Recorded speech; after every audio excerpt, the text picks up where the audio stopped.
Yes, hello everybody, Tommy Gentleman here from Tide 55, and in this video I'm going to share with you 5 things that we learned from the TIDAL WAVE Weekender, which if you're wondering what that is, it's basically an email campaign, or multiple email campaigns, that we sent for 5 different clients over a 3-day window that made a great and a significant amount of sales. Very successful, and all from email. And so we're going to share 5 things that we learned from that, which if you are running a business or you're in charge of marketing for a company, you're going to want to know about these things, because these are, ladies and gents, inside secrets. Not only that, but they're really useful points that I think are really interesting. And if you're like me and you are passionate about marketing and you're passionate about human psychology and buying behavior, you're going to love this. Okay, so point 1 of 5 things that we learned from this massively successful email campaign weekender is that you have to do sales campaigns, always. And what I mean by that is the campaign has to fit in with the marketing calendar. It needs to make sense. You shouldn't be pulling this out your backside. It should be something that's planned and makes sense and that is in itself a legitimate sales campaign. There needs to be a clear objective. It has to be based on business results, and email needs to be looked at as the tool for delivering this result. Okay, it's not just about, hey, what do we do this weekend? Should we do an email campaign? Yeah, why not? For shits and giggles. This is about having a plan and a strategy and knowing when these email campaigns are going to go out. Doing this means that you have a good, healthy relationship with your list, so that you're not just throwing reactive things out. You're not coming across desperate, but you're coming across thoughtful and planned and showing that there's some kind of process behind it, some kind of strategy. Sales campaigns, always, ladies and gents, and that's point number 1. And we know that because every single one of these campaigns, 5 different clients with different products, different industries, all made significant sales, all exceeded the goals that were set in the conversations that we had with clients prior to sending. Sales campaigns are very important, and that's what you should be thinking with your email campaigns. Point number 2, you're gonna like this one. Size doesn't matter. Specificity does. Try saying that a few times. Is that a word? It is a word. Specificity. Now, what I mean by that is, it doesn't matter about the size of your list. And what we found is that one company that we were sending these email campaigns for over this weekend, we split their list into 2 segments, one of which was 18,000 people and the other which was 1,000. And these numbers were defined by their buying behaviors and the behaviors that they'd taken so far in the email campaign. Whether they'd clicked on links, whether they'd opened certain emails, we'd categorize them in 2 ways. The 18,000 people were, let's just say, past customers, but a little bit disengaged at this current time in this campaign, whereas the 1,000 were specifically interested. We knew that because of the behaviors that they were taking in the series. So what we found is that the list of 1,000, significantly smaller, 18,000, 1,000, this list, the small list, actually made 3 times more sales than the 18,000 people. So 3 times more in terms of revenue from the 1,000 that were specifically targeted based on what we knew about their behavior, what they were interested in, versus the 18,000 people that was a little bit more smash and grab. Specificity is better than having lots and lots of people just bunched into a list sending out sales emails. Personalization and awareness to what it is they're interested in, where they're at in their life, and most importantly, the conversation they're having in their head about you as a company and a brand, that's where the specificity comes in. Getting that right and being appropriate and appealing to that will always do better than just shoot and hope for the best. Specificity over size. It is a fucking word. Number 3, the final email performed well for all 5 companies. Now, most of these campaigns that we sent comprised of at least 4 emails, some 5, over a 3-day period.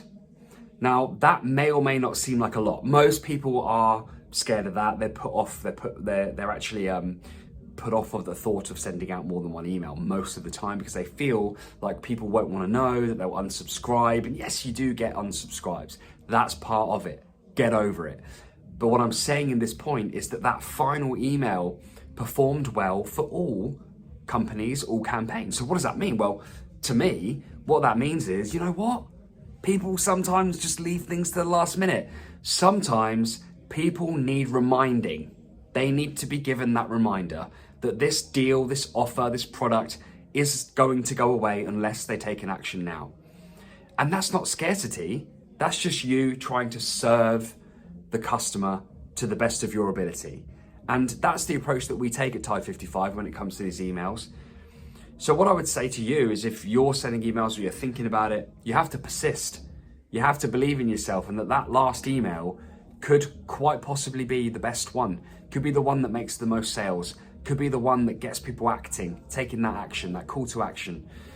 But only if you get it right. And we'll talk about that a little bit at the end of this video. Point number 4, let's talk about the psychology of the buyer. It is important, and we know this from the evidence in these campaigns, to split the audience based on the psychology of the customer. So for example, if you have somebody who you can identify from the data of opens and clicks and the last time that they bought, and there's all this information that you should have to your disposal, if you're able to understand that somebody may be interested based on the fact that they've opened and clicked links, if you know that somebody's completely disengaged because they haven't bought anything for over a year, or they've only bought from this company once, then you should apply different words to appeal to different psychologies that we're dealing with here. Somebody who has bought from the company more than 3 times is more likely to have a deeper affiliation and a connection with that brand than someone who has only bought once, that could have possibly bought as a gift for somebody else and never really had that chance to bond and connect with the brand. These people would be in completely different hemispheres when it comes to the connection that they have with that company when they see that email come into their inbox. And so specifically today, we're talking about subject lines, preview text, and the thing that people see that jumps out of the email when they open it within that first 1 or 2 seconds. Those things should be adapted based on the psychology. Now, I'd love to go into it a little bit more in this video, but we just don't have time. Maybe we'll do a different video on a different day about how to approach this. But just take it from me in this video as someone who is flagshipping this on a regular basis. Every other day we send out these email campaigns to different clients of ours. And particularly over this weekender that we did, we can tell you, and I can tell you for sure right now, that if you apply some awareness and some personalization to appeal to the psychology of the customers on your email list, you'll be more likely to succeed than just thinking of everybody as just a number or a statistic. These are human beings, just like you and I at the end of these emails, and let's never forget that. So personalization and the psychology of the buyer are really important. It's kind of what I think makes the difference. So hey, if you enjoyed watching this tip, look out for future videos on this, but it's very, very important if you want it to be a success. Make sales and reduce disengagement. And point number five is that you might be one email away from gold. Ladies and gents, we had an email that went out that had 0 sales. 0 sales for this company. We then sent another one out, the same company, and the email that we sent after that one that made 0 sales made £500. Now, that may or may not seem like a lot of money, but £500 is a hell of a lot more than 0. And so what I'm saying here is, whether it's 500 or 5,000 or 50,000 pounds, it's all relative to the price of the product, the size of the list. You might be one email away from gold, from sales in this case. Most people would have saw that email go out, saw that it made no sales, probably fixated on the fact that there was 15 unsubscribes and gone, what have we done? This is terrible. Back out, leave it alone. Wave the white flag and concede, because this ain't gonna work. but you don't know that. A campaign is a campaign for a reason. It's because it's been planned out, just like I said in the first point. So your next email could be the one that causes that human being to take an action and go and part with their hard-earned cash and buy the products and services that are on offer. So don't give up. Always persist and always know that you could be one email away from gold. Now, of course, everything that I've shared in this video, all 5 of the things that we learned from these campaigns, really are governed by just 1 or 2 key philosophies with regards to marketing, and in particular email marketing. None of this will work unless the products are good.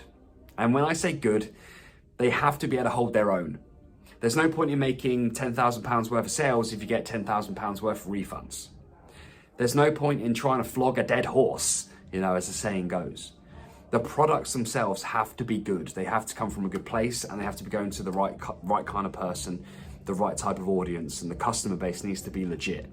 There's no point in buying 100,000 email addresses if 0 of them are the right type of person. And some people do that. It's crazy. So it's better to go with a good product to the right type of person with the right type of offer. That quite literally is the science that is required, because this is a science and an art.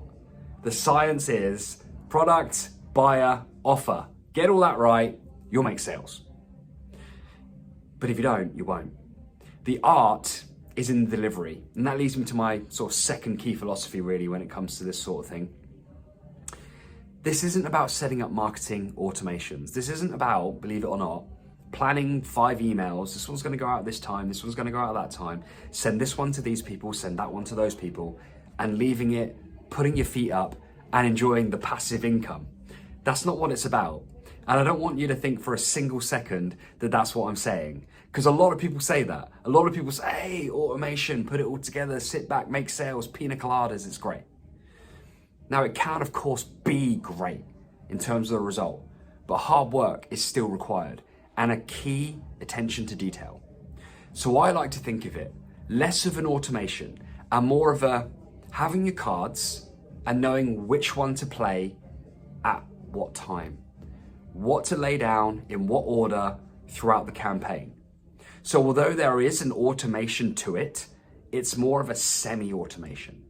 It's more of looking at what's happening, learning from each email that goes out, being able to pivot and adapt, changing times, changing order, changing offers if you need to, and really being in tune and in alignment and synchronicity with the actual campaign itself. Never set that campaign off and watch it go. Stay with it and ride the waves with the campaign itself, because you will always be better off with that human judgment, being able to make those calls and, like I say, play those cards at the right time to the right people in the right order. So I hope that you've enjoyed this video. I absolutely love, the whole team here do, email campaigns. There is so much to be gained and so much to be enjoyed from a great email strategy. And it's probably the most underrated way of direct marketing. A lot of people disregard email, they think it's dead, but it's very much alive and it's more powerful than ever. And if you haven't got a really energetic, enthusiastic email campaign strategy in place, then you need to. And if you want us to help you with that, I'll be happy to help. So just reach out with the contact details around this video if you want to have a conversation about how we can help you with email marketing. But until then, hope this helps you and you've enjoyed watching it, and I'll see you again in the next video. Bye-bye.